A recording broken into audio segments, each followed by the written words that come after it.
Good morning. So this is your physics class, and in previous class we have learned many things about force. Okay, so it was very important topic, force. So in our previous class we have learned many things about force.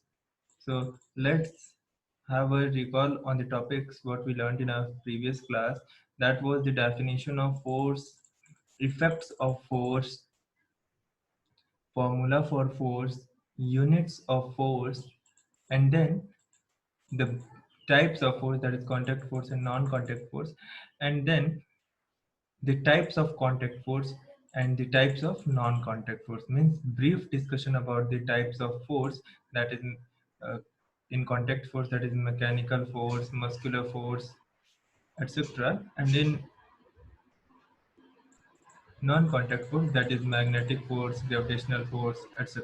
Okay, so now our next topic is pressure. Okay, so pressure is directly related to the force. Okay, so now we will start the topic pressure. So listen very carefully. So what is pressure? Have you ever wondered why our knives need to be sharp, or why the nails we use the end with a sharp point? The answer to all these questions lies in the concept of pressure. It is the ratio of force applied to the surface area over which the force is applied. We can define pressure as the force applied perpendicular to the surface of an object per unit area over which that force is distributed.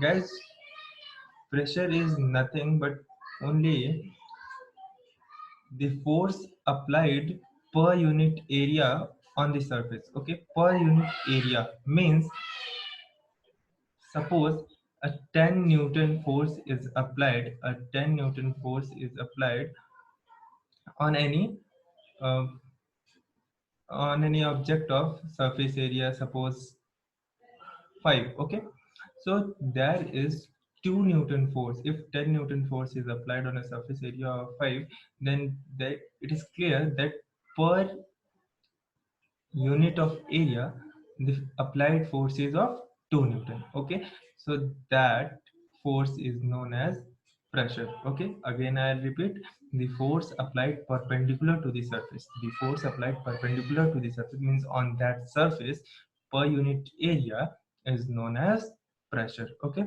so we can see here that here is one object, a guy is a guy is knocking at it by a hammer. So the surface area of this object is greater, means it does not have a sharp point.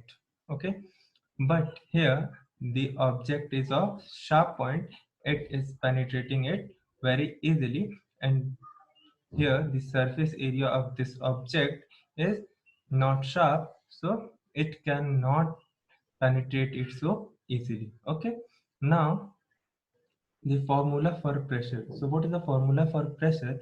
As said, the force per unit area means force per unit area, that is force upon area. So simple, that when a force of F Newton, suppose that the force applied is of F Newton, is applied perpendicular to the surface of area A, and the surface area on which the perpendicular force is being applied, that is of A, then the pressure exerted on the surface by the force is equal to the ratio of F to A. The formula for pressure is P is equal to F by A. Okay, here we can see that this is the area, this is the force, then pressure is equal to force upon area. Okay, now what is the unit of pressure? Okay, what is the unit of pressure? So we need a unit to measure any unit. Okay, to measure any unit we need one, you can say that we need one unit to measure like pressure, force, area, something. Then same, the unit of pressure, that is pressure, is measured in Pascal. So the SI unit of pressure is Pascal. Okay, once again I'll say the SI unit of pressure is Pascal. Pressure is measured in Pascal. That is the ratio of force and area. The resultant answer is in Pascal. A Pascal can be defined as the force of 1 Newton applied over a surface area of 1 meter square. Suppose that the force is of 1 Newton and area is of 1 meter square, then the Pascal will be 1. Okay, that is 1 Pascal. Okay, unit of pressure is Pascal. Now, the factors affecting pressure. So, what are the factors that affect the pressure? Okay, so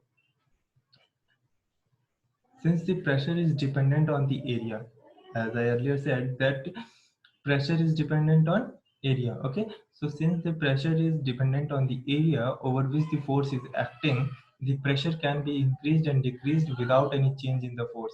So if we make a force constant, okay, if we make a force constant, then when we will increase area, when we will increase area, the force will be decreased.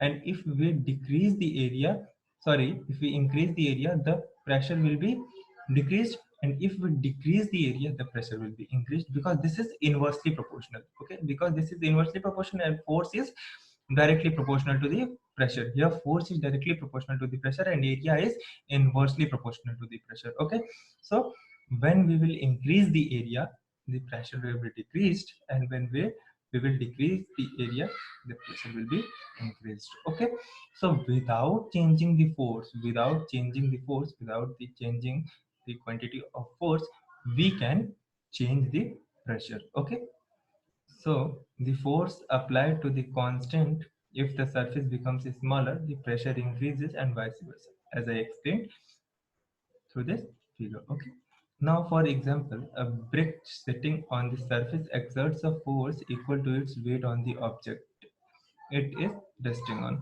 Now we know that a rectangular brick has a wide surface and a thin surface on the side. By changing the orientation of the brick resting on the surface, we are effectively changing the pressure acting on the surface by the same brick. See the image below for the more information. Okay.